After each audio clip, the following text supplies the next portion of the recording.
The document was 11 pages long, and it had taken Michael 6 weeks to draft. He knew that because he still remembered the cold of the associate bullpen in the winter of that year, the way the heating system in the building's lower floors never quite reached the corridor where the junior staff sat, the way he had worn his coat over his shoulders for the last 2 weeks of it, hunched over pages of trust language that had to be precise, down to the comma. He had been 29 years old. He had believed with the sincerity of someone who has not yet been corrected by experience that good work was its own record. He was 41 now, and he knew better. What he had not expected was to be standing in this room again, holding a pen, reading his own sentences back to himself.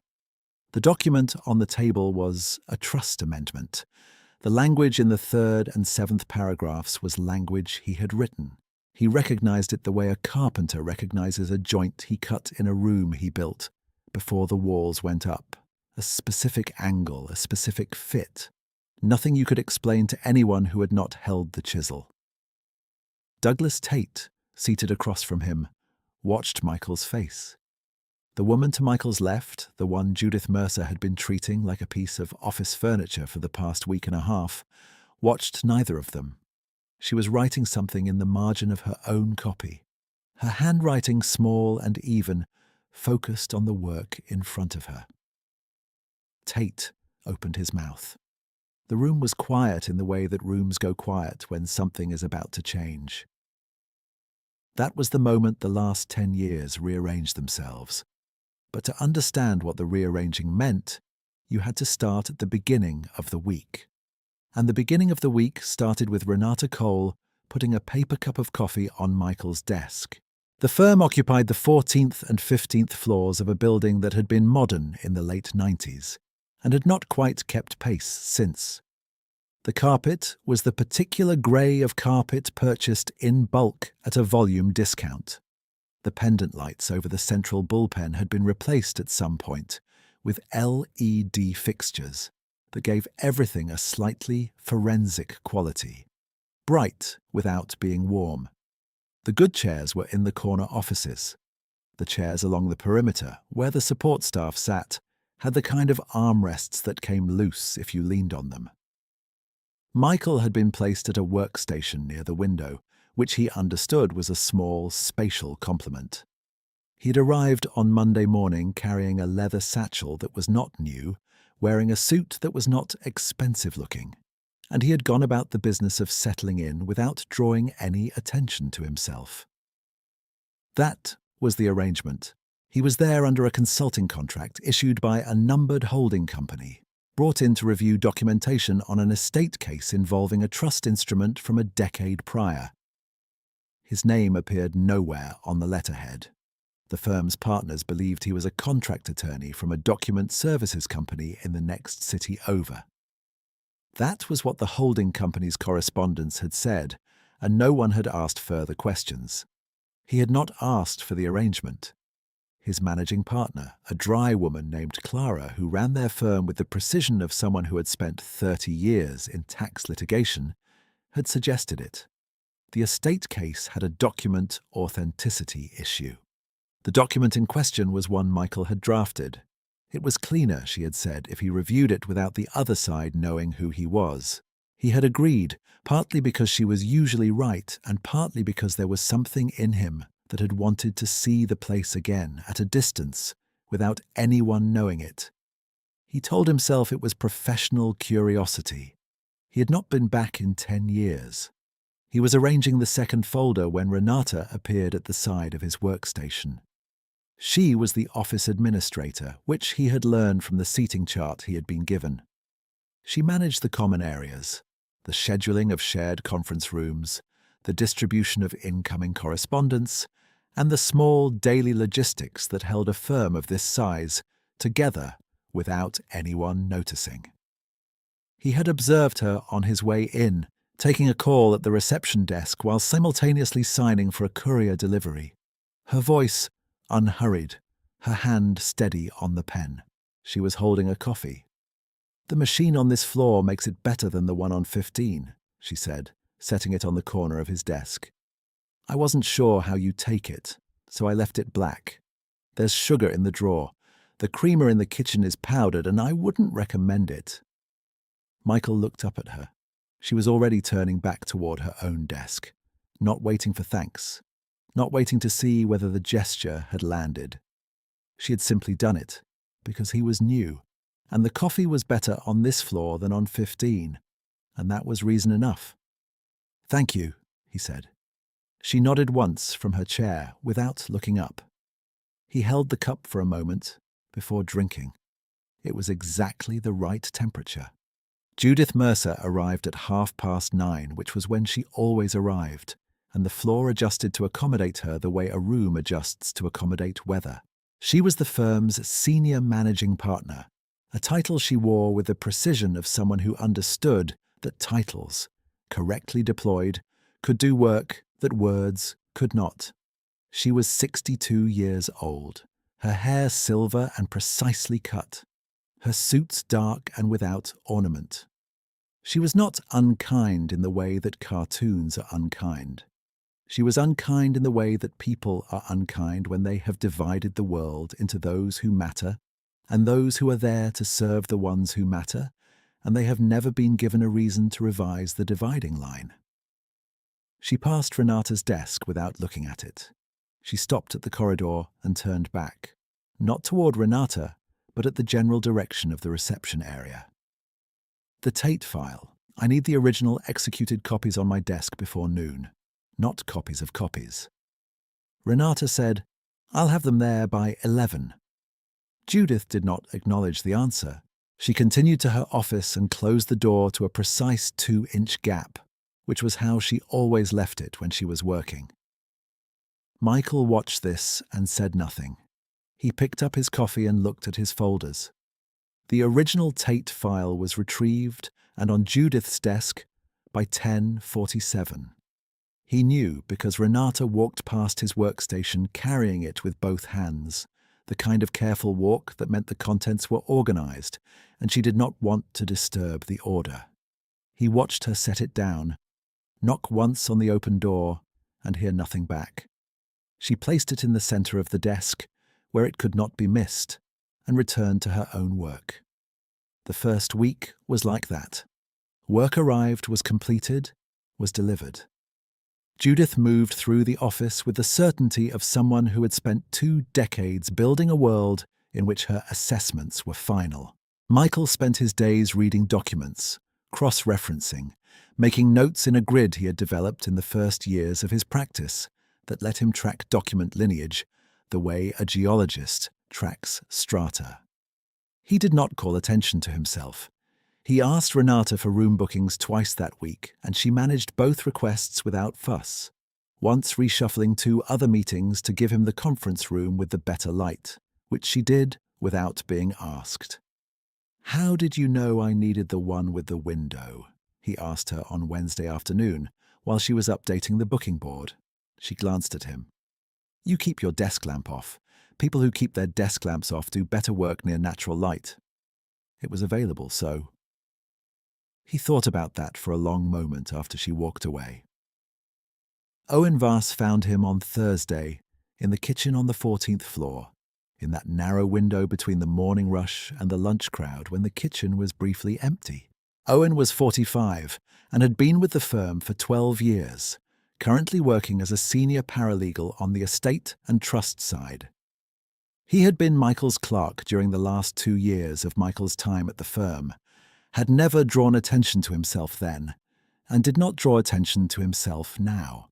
He poured his coffee, looked at Michael for 3 seconds, and said, "I heard you were coming." Michael said, "From whom?" "The holding company arrangement is thorough," Owen said. "But there are 11 people in this firm who worked here 10 years ago, and 4 of them have functional memories." I didn't say anything. "No one else recognized me?" "You're quieter than you used to be," Owen said. "And you haven't been walking the perimeter like you own the place. So, no." Michael absorbed this. The Tate Amendment.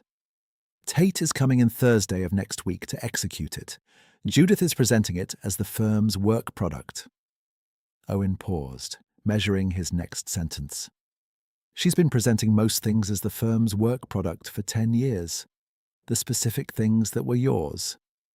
There was a silence that held its own weight. I know, Michael said. Owen refilled his coffee and left the kitchen. Michael stayed a moment longer, looking at the window above the sink, which looked out onto a concrete ventilation shaft and a strip of pale sky above it. The cruelty toward Renata escalated on Friday, in the way that small cruelties escalate when the person who inflicts them has gone unchallenged long enough to stop moderating themselves. It was the matter of the conference room schedule. The firm had a standing weekly partners meeting on Friday afternoons at 2 o'clock in the large conference room on the 15th floor.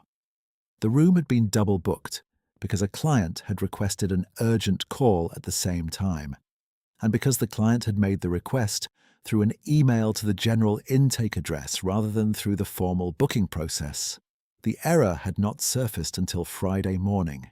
Renata had caught it at 8:40 and had immediately begun the work of resolving it, moving the partners' meeting to the smaller room on 14, which required shifting 2 file trolleys and arranging for an additional 8 chairs to be brought up from the storage room. Michael had helped her carry 2 of the chairs. She had said nothing while they worked. They had carried the chairs in 2 trips, set them around the table without speaking, and she had checked the alignment of each one before she was satisfied.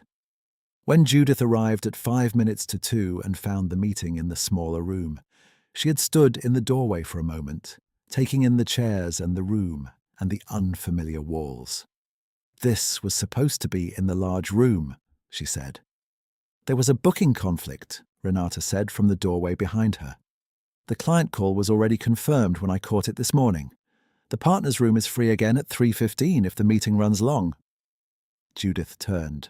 She looked at Renata for a moment with the particular expression of someone deciding what to hold back. Next time, Judith said, I expect to be notified the moment a conflict appears, not managed around. This is not a problem you resolve quietly. This is a problem you bring to me. I'll bring it to you, Renata said. Yes, Judith said, you will. She went into the room and the door closed. Renata's hand dropped. She looked at the door for a moment, then looked at the clipboard in her other hand, made a small notation, and walked back to the stairwell. Michael had been standing at the water cooler at the end of the corridor. He had heard all of it. He looked at the closed door for a moment. Then he looked at where Renata had been standing and where she wasn't anymore. He went back to his desk and sat down and worked through the afternoon without speaking to anyone. The second week was when the proximity deepened into something neither of them named. It happened in increments, the way most things that matter happen. On Monday, he arrived to find that she had left a second cup of coffee at the corner of his desk, black, with a folded note that said the morning machine on this floor was being serviced until Wednesday. So she had brought it from the kitchen on 15 and it might be slightly weaker, she was sorry. He read the note twice. He folded it and put it in his jacket pocket without thinking about why. On Tuesday, he passed her desk at 10 minutes to noon and saw that she had been working through her lunch break, eating a sandwich from a paper wrapper with one hand and correcting a calendar grid with the other. He stopped at the kitchen and came back with a cup of tea, which he set at the edge of her desk without comment. She looked up. He was already walking back to his workstation. She looked at the tea for a moment, then drank it. On Wednesday, he asked her about the estate intake process, because he needed to understand the chain of custody for physical documents through the firm, and she explained it in the kind of specific, unpretentious detail that told him she had built most of the process herself. She drew a small diagram on a notepad to illustrate the handoff points. She drew it from left to right, without hesitation, the way someone draws a map of territory they walk every day. He asked her 2 follow-up questions. She answered both without looking at her notes.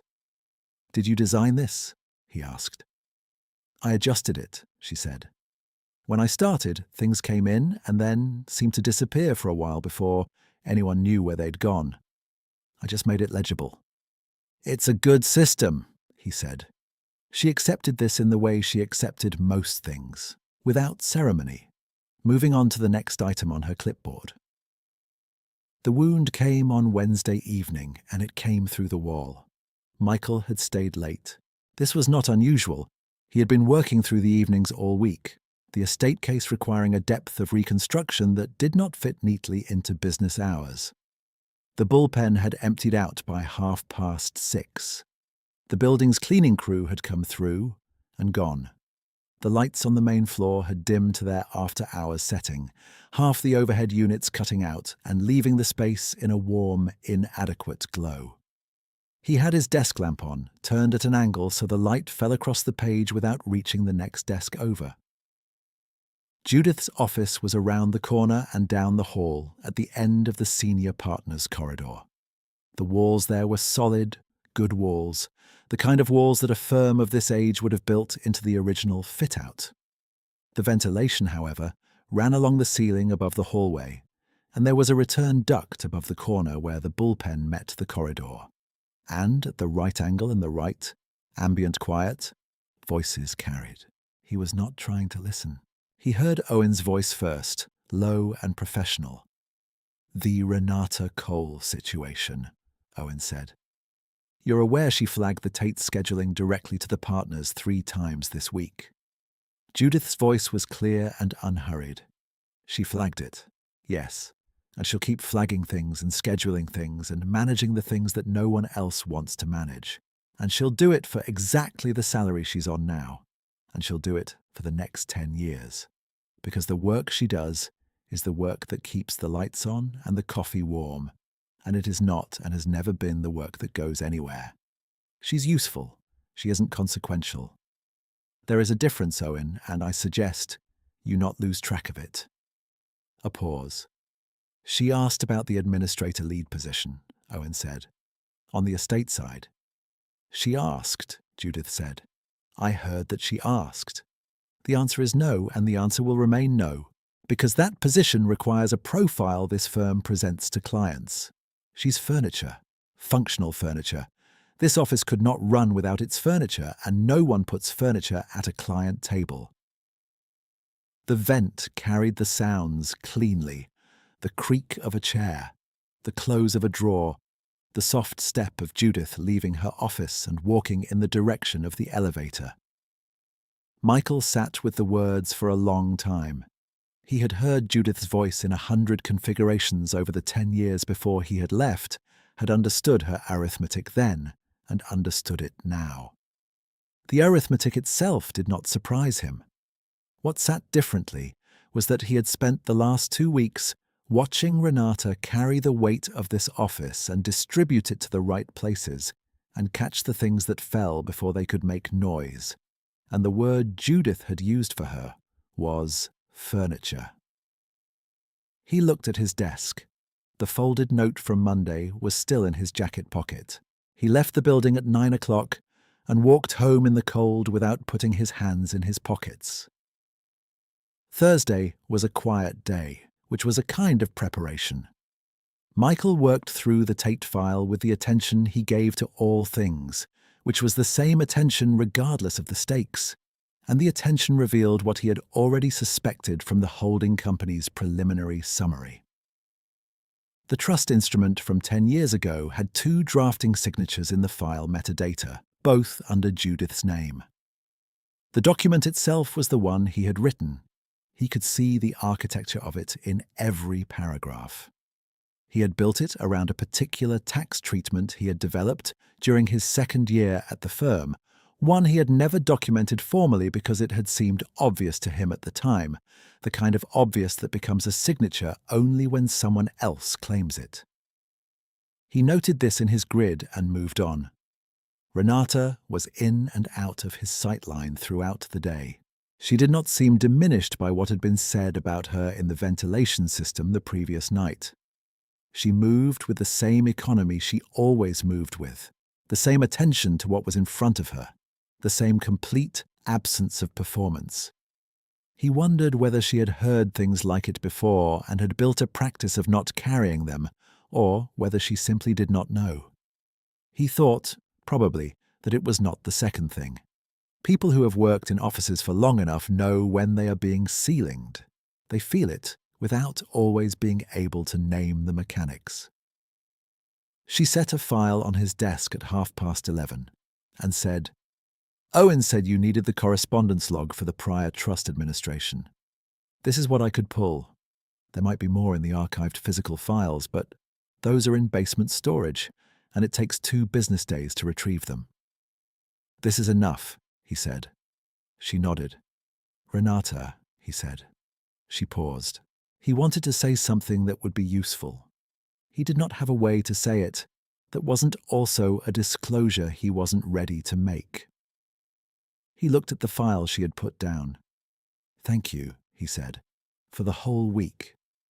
She looked at him for a moment as if taking his measure, not the professional measure, the other kind. "You're easy to work with," she said. "It's not common." Then she went back to her desk. The afternoon brought a small, difficult thing that cost her something, and that no one in the room appeared to notice. Judith had scheduled a client presentation for 3 o'clock in the large conference room on 15, and at 2:45, a courier arrived with a package of corrected document sets that the presenting attorney needed at the table. The package was addressed to the attorney, but the attorney was already in the elevator.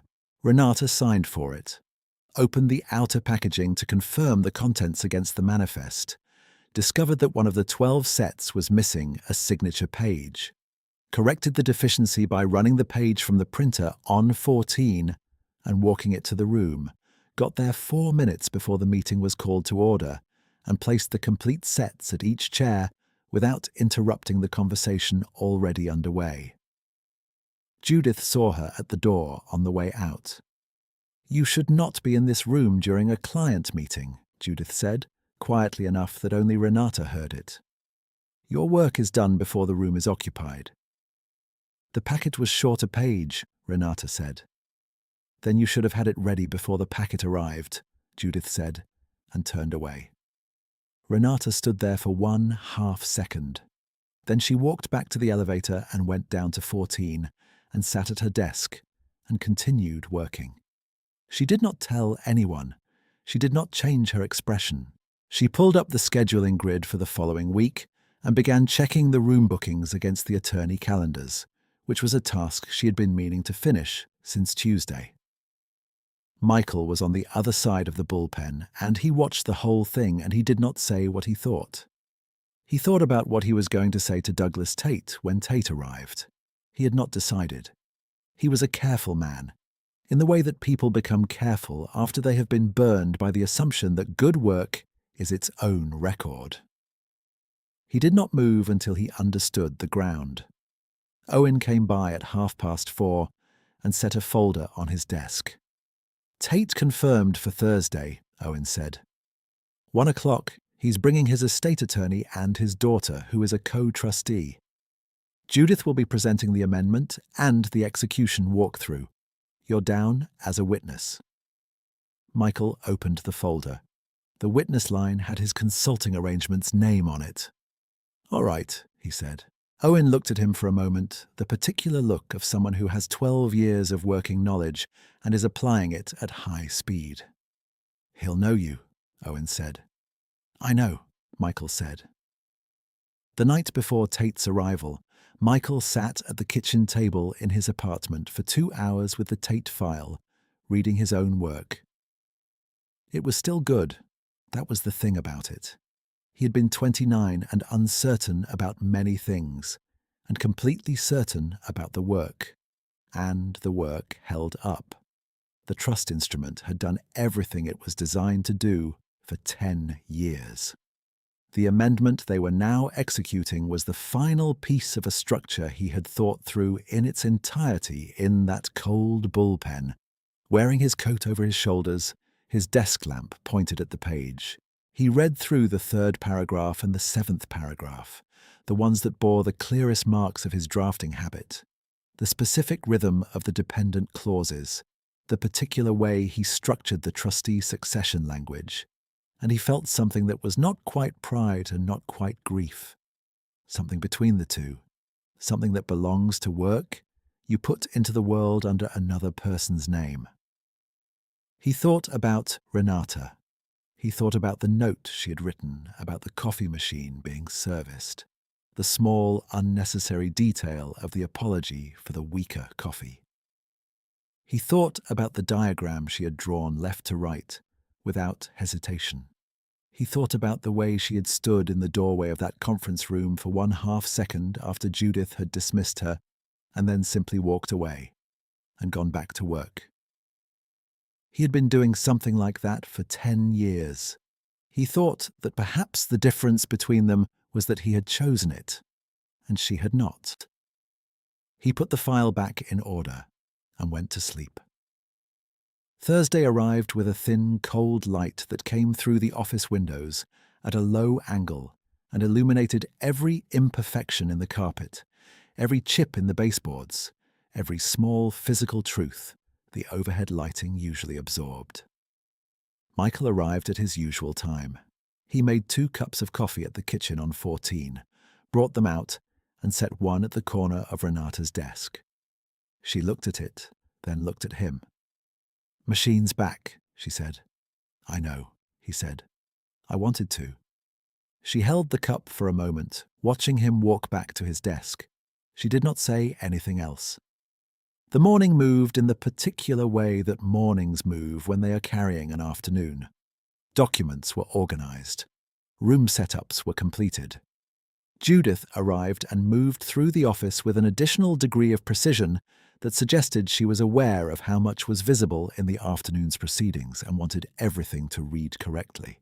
She stopped by Renata's desk at 11. "The large conference room set up. I need it ready by 12:45, not 1. Water for 5 at the table, the original trust instrument in a separate sleeve, not clipped to the amendment. And the execution witness line is pre-filled." "It's already done," Renata said. A pause. "The room's been ready since this morning," Renata said. "I had a few extra minutes." Judith looked at her without speaking for a moment, then continued to her office. Douglas Tate arrived at 12:58. He was 68 years old and carried himself with the ease of someone who had nothing left to prove to anyone in any room. He had a white-haired estate attorney named Colville walking beside him, and a woman in her 30s who had her father's eyes and a leather briefcase. He shook hands at the reception desk, thanked the receptionist by name, and followed the escort to the large conference room on the 15th floor. Michael was already in the room when they arrived. He had been there for 10 minutes, standing at the window with his hands at his sides, looking at the city below. He heard the door open. He turned around. Tate looked at him. The kind of recognition that happens between people who have worked closely on something tends to be immediate and involuntary, a flash of the body before the mind catches up. Tate's face did exactly that. His mouth changed shape slightly, the way a face changes when it is orienting to a new fact. Michael watched this and remained still. Judith arrived at 1 o'clock precisely, with Owen at her left and 2 associates behind her. She introduced herself to Tate with the warm, exact precision she reserved for clients of this level, presented the amendment and the execution walkthrough in language that was authoritative and clear, and took her seat at the head of the table. Renata was there because she was always there for execution meetings, taking notes and managing the document custody. She sat at the far end of the table near the door, her notepad open, her pen steady. The walkthrough proceeded. Judith presented the structure of the trust amendment, referenced the original instrument, explained the changes and their effect on the successor trustees. She was good at this. She was genuinely good at this, Michael thought, watching her. She had spent 30 years developing a facility for explaining complex structures to intelligent people, and the facility was real. The document's authorship did not change that. It only changed what was actually there to be explained. The execution phase began at 1:32. Tate's estate attorney reviewed the amendment pages. Tate's daughter, whose name was Laura, reviewed the trustee succession clause in the 7th paragraph, asked 2 questions about the tax treatment, and was satisfied with the answers. Colville made 3 small procedural notes. Judith answered each of them. The documents were passed to the first signatory position. Tate signed. Then the documents travelled around the table in the order of the execution block. When they reached Michael, he opened the amendment to the witness page. The page was the last of 11. He looked at it, and then, because documents have a gravity of their own, and because he was a precise man, he looked at the preceding page. He read his own 3rd paragraph. He read his own 7th paragraph. He was aware that Tate was watching him.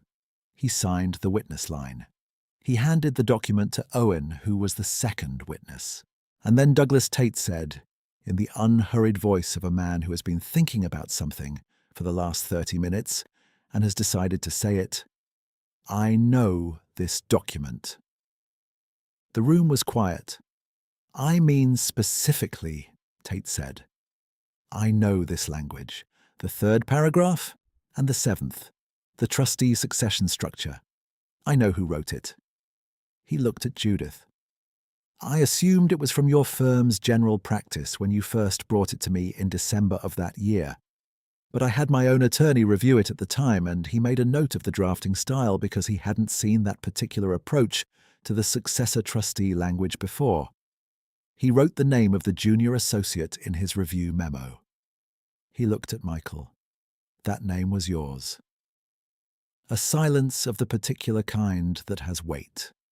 Owen did not move. Renata's pen was still. Judith's hands, which had been flat on the table, were now folded together, and the folding was not relaxed. "I've seen your name since," Tate said to Michael. "On an estate matter, I referred to another firm 3 years ago. Hayward and Associates was the firm. I understand now why the name was familiar." He looked at the document again. "You drafted this." "Yes," Michael said. The word sat in the room. Tate looked at Judith. Judith looked at the document. She had the expression of someone who has built a structure over 10 years and has just heard the sound a structure makes when it begins to fail. A very specific sound, not loud, not dramatic, more like a shift in pressure than a collapse. "You were on secondment," Judith said. Her voice was measured. "The work product belonged to the firm." "The work product belonged to the firm," Michael agreed. "I'm not making a legal claim. I'm simply confirming what Mr. Tate asked." Tate looked between them with the quiet attention of someone who has been in many rooms and can read them. "I appreciate the confirmation," Tate said. "I've always thought highly of this document. It has protected my family's assets for 10 years without a single complication." He looked at Michael. "I'm glad to know who thought it through." The meeting closed in the ordinary way that meetings close, with handshakes and the gathering of documents and the small procedural courtesies that mark the end of a formal proceeding. Tate shook Michael's hand last, held it a moment longer than a formal handshake requires, said, "Good work," and meant it in the specific way that people mean it when they are not giving a compliment but naming a fact. Colville and Laura gathered their copies. Owen managed the document custody with his usual economy. The associates left first, then Tate's group, then Colville. Judith did not leave immediately. She stood at the head of the table, her hand resting on the back of her chair, looking at the document sleeve. The associates and the clients were gone. Owen had carried the document sleeve to the filing room. Renata was gathering her notes at the far end of the table. "You were consulting on this case," Judith said. She was not looking at Michael. She was looking at the table. "The arrangement went through a holding company." "Hayward Consulting Group," Michael said. "My firm." "Your firm," she said. "3 partners," he said. Myself, Clara Hayward, and Marcus Lind, incorporated 8 years ago. She looked up then. He met her eyes without expression. The document was firm property, she said, and he could hear in her voice that she knew this particular defense had already done all the work it could do, and that it had done almost none. I know, he said. I wasn't here to dispute it. I was here to review the amendment. She looked at him for a moment, then she looked at Renata, still at the end of the table, her notepad closed, waiting. Something passed across Judith's face. It was not an apology, and it was not remorse in the way that films render remorse. It was the specific look of a person who has been operating under a set of assessments and has just had one of those assessments corrected in plain view, and who is experiencing the forced recalculation that follows. The administrator lead position on the estate side, Judith said. She was still looking at Renata. It's still open. Renata was quiet for a moment. I'm aware, she said. I'll have Owen send you the position summary, Judith said.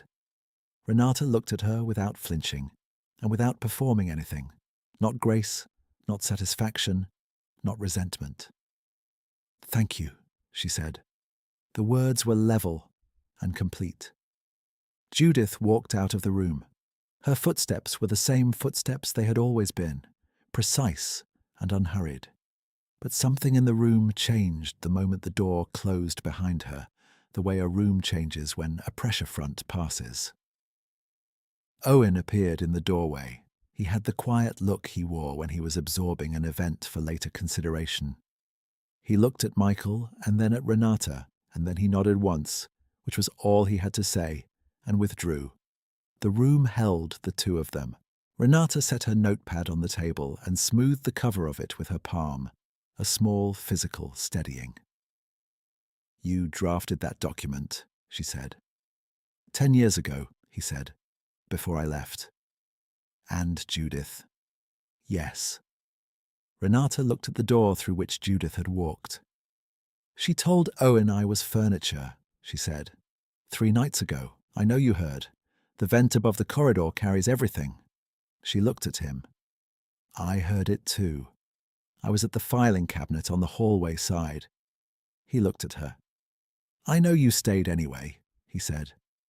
I stayed because the work needs doing, she said, and because I'm good at it, and I know I'm good at it, and I don't need Judith to tell me so. She paused. But it is better when someone with some standing in this room knows it too. He thought about that.